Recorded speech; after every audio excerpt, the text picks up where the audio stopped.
The story's nearing climax. Brace for drama. Ads in death row. As the iron door closed, images of Lay's tragic death haunted Ad like a nightmare he couldn't shake off. The next day, outside for air, Ad had a splitting headache and fell. The doctor gave him some tranquilizers. The doctor told Ad to sleep well, head film upon waking.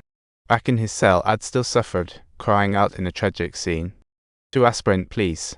The guard returned to the office with a sigh, casually mentioning how the murderer looked pretty hurt. "Which one?" "This scene's full of details." "Wait, while unveil the real world's mysteries." "It's not Ad's fantasy, he's actually been arrested for murder."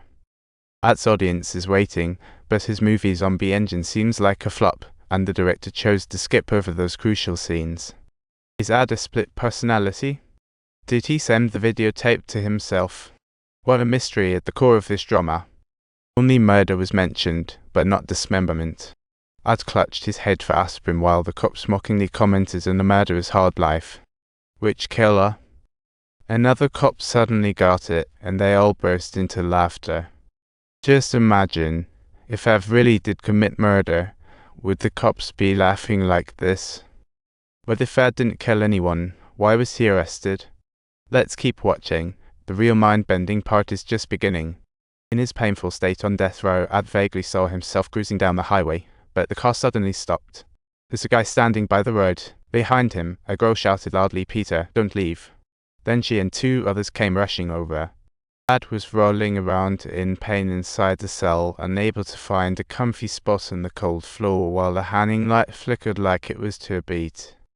Guards conducted their routine check, found a shocking scene in Ad's cell, and hurriedly called their supervisor. They double-checked multiple times and came to a shocking conclusion. Ad on death row had turned into someone else. Even crazier, this person turned out to be Peter, whom Ad had seen in his fantasy. Talk about drama. Peter had received probation for car theft last year, but he had never actually been to jail. How on earth is he here on death row? What's going on here? The plot starts to thicken from this point. The story officially goes back in time to Ad's memories flashing before his eyes. Peter was taken home, and that night his rowdy friends came over for a party at the bowling alley. Peter invited his girlfriend Sheila out, but he's been feeling a bit scatterbrained lately. Sheila asked him what was up. Peter mentioned that recently he's been feeling like someone is following him. Who on earth could it be? Let's hold off on that and unveil the mystery later. Fine, here's a spoiler. There's 2 cops tracking Peter to gather evidence. What crime are they looking at? Peter gathered his thoughts for work, and the boss, Big Joe, showed up and greeted him enthusiastically as soon as he got out of the car. Everyone knew Peter was a skilled mechanic, especially good at fixing malfunctioning machinery.